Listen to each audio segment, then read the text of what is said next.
ሰላም ጤና ይስጥልን ክቡራን ተመልካቾቻችን እንደምን ቆይታችኋል? ሰዓቱን ዜና ይዤላችሁ ቀርብ ያለው ከዜናዎቹ ጋር ወጣችራነኝ አብራችሁን ቆዩ። እድሜያ ወዳደረግነው መረጃ ስናልፍም የኢትዮጵያ ወንጌል አማኞች አብያተ ክርስቲያናት ካውንስል ወንጌልን የማስፋፋት ስትራቴጂ ተግባራዊ ለማድረግ እየሰራ መሆኑ ተገለጸ። የኢትዮጵያ ወንጌል አማኞች አብያተ ክርስቲያናት ካውንስል ወንጌልን ለማስፋፋት ያቀደውን ስትራቴጂ ተግባራዊ ለማድረግ እየሰራ መሆኑ ተገለጸ። ኢትዮጵያ ወንጌል አማኞች አብያተ ክርስቲያናት ካውንስል በወንጌል ስርጭትና በቤተ ክርስቲያን ተከላ ላይ ለተሰማሩ ሚስዮናውያን የተዘጋጀ ልዩ የስልጠናና የማማከር ፕሮግራም ሰኔ 29 ቀን 2018 ዓ.ም በኢቫንጀሊካል ቴዎሎጂካል ኮሌጅ ኢቲሲ ተካሄደ። መርሃ ግብሩን በእንኳን ደህና መጣችሁ መልእክት ያስጀመሩት የኢትዮጵያ ወንጌል አማኞች አብያተ ክርስቲያናት ካውንስል ጠቅላይ ጸሐፊ መጋቢ ዶክተር ጌትነት ለማ ቤተክርስቲያን አጀንዳዋ ወንጌል ማድረግ ይኖርባታል ሲሉ ተናግረዋል። የተለያዩ ህንፃዎች መገንባታቸው ይበል የሚያሰኝ ቢሆንም ዋና ተልዕኳን መዘንጋት ፈጽሞ አይገባትም። ምክንያቱም መንግስተ ሰማያትን የሚያስወርሰው በወንጌል እንጂ በህንፃ ግንባታ አይደለም በማለት አጽንኦት ሰጥተው ተናግረዋል። ታላቁን ተልዕኮ ለመፈጸም ካውንስሉ ትኩረት ሰጥቶ የሚሰራበት ጉዳይ ነው ሲሉ የካውንስሉንም ጽኑ አቋም ገልጸዋል። ዶክተር ደሳ ላንጋኖ የቤተክርስቲያን ተልዕኮ በወንጌል ባላደራነት በሚል ስልጠናም ሰጥተዋል። ኢትዮጵያ ወንጌል አማኞች አብያተ ክርስቲያናት ካውንስል ሚሽንና ኮሚሽን ወንድም ብሩክ ታደሰ የሚሽኑን 1615 መሪ ቃል የሆነውን ማርቆስ 1615 መነሻ በማድረግ ጥናታዊ ጽሑፍም አቅርበዋል። ወንድም ብሩክ ታደሰ እስካሁን ያለውን የወንጌል እንቅስቃሴና የወንጌል ያልደረሰባቸው ቦታዎች፣ ተግዳሮቶች ትኩረት ተሰጥቶ የተዳሰሰባቸው የጥናቱ ክፍሎችም ናቸው። በተያያዘ ዜና ከካውንስሉ ጋር በቅርበት የሚሰሩ የኮሚቴ አባላት መመረጣቸውም ተገልጿል። የኢትዮጵያ ወንጌል አማኞች አብያተ ክርስቲያናት ካውንስል የሚሽንና ቴዎሎጂ ማስተባበሪያ መምሪያ ኃላፊ የሆኑት መጋቢ ይልማ ዋቄ መሪነት ከኮሚሽኑ ጋር የሚሰሩ 13 የኮሚቴ አባላት የተመረጡ ሲሆን ከመካከላቸውም እህት ወለላ ያደታ፣ ፓስተር ታሪኩ ገብሬ፣ ፓስተር አለማየሁ መኮንን በሰብሳቢ በምክትል ሰብሳቢና በጸሐፊነት ኮሚቴውን እንዲመሩ ተመርጠዋል። ኢትዮጵያ ወንጌል አማኞች አብያተ ክርስቲያናት ካውንስል ጠቅላይ ጸሐፊ የሆኑት መጋቢ ዶክተር ጌትነት ለማ ለተመረጡ የኮሚቴ አባላት የተቀበሉት ኃላፊነት ትልቅ እንደመሆኑ ብዙ ስራዎች እንደሚጠበቅባቸውና በትጋትና በኃላፊነት እንዲሰሩም አሳስበዋል። በቅርቡም ከመላው ሀገሪቱ ክፍሎች በዚህ አገልግሎት ላይ የተሰማሩ የወንጌል አማኞችን ያማከለ የ2 ቀን የሚወስድ ፕሮግራም እንደሚዘጋጅም ተጠቁሟል። ጠቅላይ ጸሐፊው አክለውም በስልጠናው ላይ ለተሳተፉ ሁሉ ወንጌል አደራ እንደሆነ ተገንዝበው ከአሁኑ በላይ በትጋት እንዲሰሩ ጥሪ አቅርበዋል።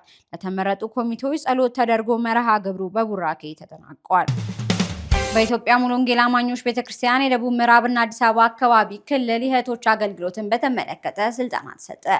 ቤተልሔም ደረጀ ተጨማሪ አላት። በኢትዮጵያ ሙሉ ወንጌል አማኞች ቤተክርስቲያን የደቡብ ምዕራብ አዲስ አበባና አካባቢ ክልል የእህቶች አገልግሎት በተመለከተ ስልጠና ተሰጠ። በአለም ገና ከተማ ሙሉ ወንጌል አጥቢያ ለ85 እህቶች ስለ ጸሎት ስልጠና የተሰጠ ሲሆን ስልጠናውን የልጆችና የሴቶች አገልግሎት ክፍል መሪ በመጋቢ ቤተልሔም ጉሉማ ተሰጥቷል። በስልጠናው ስለ ውጤታማ ጸሎት መሪዎች ትምህርት የተሰጠ ሲሆን ተያይዞም በአጥቢያ ቤተክርስቲያኒቱ የሚኖረው የሴቶች አገልግሎት እንዴት መደራጀትና መቀጠል እንዳለበት ውይይት በማድረግ የሴቶች አገልግሎት አቅጣጫ ተሰጥቷል። ሴቶች በቤተክርስቲያን ውስጥ በልዩ ልዩ ዘርፎች በማገልገል አስተዋጽኦ የሚያደርጉ ሲሆን ጸሎት ሴቶች በቤተክርስቲያን ውስጥ የሚያገለግሉበት ዋነኛ የአገልግሎት አቅጣጫ እንደመሆኑ መጠን በዚህም ስለ ጸሎት መሰረታዊ ትምህርት በመስጠት ሴቶች በግል ሕይወታቸው፣ በቤተሰብ፣ በማህበረሰብና በቤተክርስቲያን አገልግሎት ላይ ተጽዕኗቸው ከፍተኛ እንዲሆን ማድረግ እንደሚችል የሴቶች አገልግሎት በቀጣይ በየክልሉ የተለያዩ ስራዎችን ለመስራት ልዩ ልዩ እንቅስቃሴ እየተደረገ እንደሚገኝ ተገልጿል።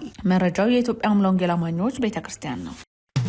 ኢትዮጵያ አዲስ ኪዳን ካህናት ቤተክርስቲያን ላለፉት ቀናት በተለያዩ መንፈሳዊ መርሃ ግብሮች ስታከብረው የቆየችውን 10ኛ ዓመት ኢዮቤልዩ የምስረታ በዓል በታላቅ ድምቀት አጠናቀቀች። ካህናት ቤተክርስቲያን ላለፉት ቀናት በተለያዩ መንፈሳዊ መርሃ ግብሮች ስታከብረው የቆየችውን 10ኛ ዓመት ኢዮቤልዩ የምስረታ በዓል በታላቅ ድምቀት አጠናቃለች።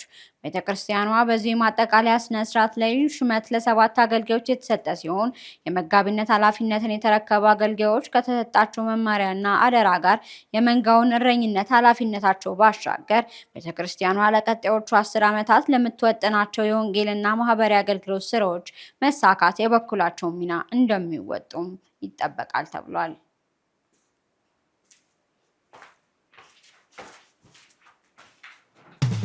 በመሰረተ ክርስቶስ ቤተክርስቲያን ጭሮ ከተማ የተገነባው የወጣቶች ማዕከል ተመረቀ።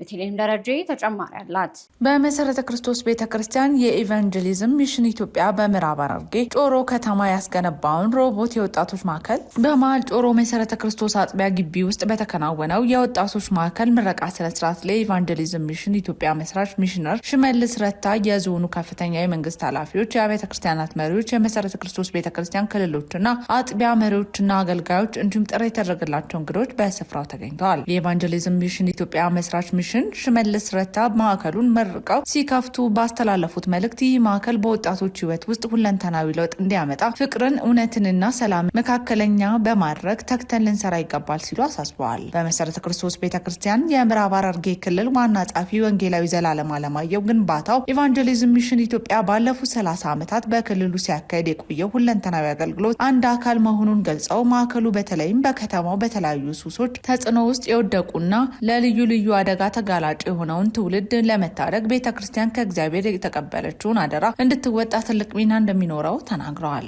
የዕለቱ የክብር እንግዳ የምዕራብ ሐረርጌ ዞን የሴቶች ወጣቶችና ህጻናት ቢሮ ተወካይ ጭምር ገመቹ በበኩላቸው ይህ ግንባታ ለከተማው በአይነቱ አዲስና ወጣቶችን በልዩ ልዩ ክህሎቶች የሚያንጽ እንደሆነ ለቀጣይ ትውልድ መልካም ሴቶችን አስተላላፊ እንደሚሆን ያላቸውን እምነት ገልጸው በከተማዋ እንዲህ ያለ ማዕከል ለመገንባት ብዙ ዋጋ ለከፈለችው የመሰረተ ክርስቶስ ቤተክርስቲያን ያላቸውን ምስጋና በዞኑ ስም አቅርበዋል። ዲጂታል ቤተ መጻሕፍት፣ የስፖርት ማዛውት፣ የሙዚቃ መሳሪያ፣ ትምህርት ቤት እና ልዩ ልዩ አገልግሎቶችን የሚሰጥ አዳራሾች የሚኖሩት ይህ ማዕከል በመጠናቀቁ የከተማዋ ቤተ ክርስቲያናትና የመሰረተ ክርስቶስ ቤተክርስቲያን መሪዎችና አገልጋዮች እንዲሁም ወጣቶች ደስታቸውን ገልጸዋል። መረጃው የመሰረተ ክርስቶስ ቤተክርስቲያን ነው። የልጆችና ወጣቶች አገልጋዮች ስልጠና በምስራቅ ምዕራብ ጋምቤላ ሲኖዶስ ተካሄደ። ተሻለ ታዬ ተጨማሪ አለ። የኢትዮጵያ ወንጌላዊት ቤተክርስቲያን መካነ ኢየሱስ የልጆችና ወጣቶች አገልግሎት መምሪያ ከምስራቅና ከምዕራብ ጋምቤላ ቤተል ሲኖዶሶች ጋር በመተባበር በጋምቤላ ከተማ ለልጆችና ወጣቶች አገልጋዮች የአቅም ግንባታ ስልጠና ሰጥቷል። ሁለንተናዊ እድገት ለልጆችና ለወጣቶቻችን በሚል መሪ ሀሳብ የተካሄደው ስልጠና ልጆችና ወጣቶችን በመንፈሳዊ፣ በማህበራዊና በስነ ምግባር ዘርፎች በተቀናጀ መልኩ ለማሳደግ ትኩረት አድርጓል። በስልጠናው ከሁለቱም ሲኖዶሶች የተውጣጡ የልጆችና የወጣቶች አገልጋዮች፣ ቄሶች፣ ወንጌላ የማህበረ ምዕመናን ተወካዮች ተሳትፈዋል። በመርሃ ግብሩ ላይ ለሰልጣኞች የልጆች መጽሐፍ ቅዱሶች፣ የወጣቶች የትምህርት መጽሐፍትና የማህበረ ምዕመናኑ ለሚቋቋሙ ቤተ መጽሐፍት የሚያገለግሉ መንፈሳዊ መጽሐፍት በድጋፍ መልክ ተበርክተዋል። የመካነ ኢየሱስ ቤተክርስቲያን የልጆችና ወጣቶች አገልግሎት ዳይሬክተር ቄስ ወንድማገኝ ውዴሳ የመጽሐፍቱን ድጋፍ ላደረጉ ተቋማት ምስጋና አቅርበው ተመሳሳይ ስልጠናዎች በሌሎች ሲኖዶሶችም እንደሚቀጥሉ ገልጸዋል። በተጨማሪም የምስራቅ ጋምቤላ ቤቴል ሲኖዶስ ፕሬዝዳንት ኒጊዎ ሞድ እና የምዕራብ ጋምቤላ ቤተል ሲኖዶስ ፕሬዝዳንት ቄስ ጋምቤላ ሉዋር ስልጠናው የልጆችና ወጣቶች አገልግሎት ለማጠናከር ወቅታዊና አስፈላጊ መሆኑን ገልጸው ተሳታፊዎች ያገኙትን እውቀት ወደ ተግባር እንዲቀይሩ ጥሪ አቅርበዋል። ክቡራን ተመልካቾቻችን ለዛሬ ያዝንላችሁ መረጃ እስካሁን የተከታተላችሁትን ይመስል ነበር። መረጃውን እያደረስኩ ወደ እናንተ የቆየሁት እኔ ሩቱ አቅጅራ ነኝ። መረጃውን ያዘጋጀንላችሁ እኔ ሩቱ አቅጅራ እና ባልደረቤ ቤተልሔም ደረጀ ከመላው ስቱዲዮ ባለሙያዎች ጋር በጋራ በመሆን ነበር። አብራችሁ ስለቆያችሁ አመሰግናለሁ።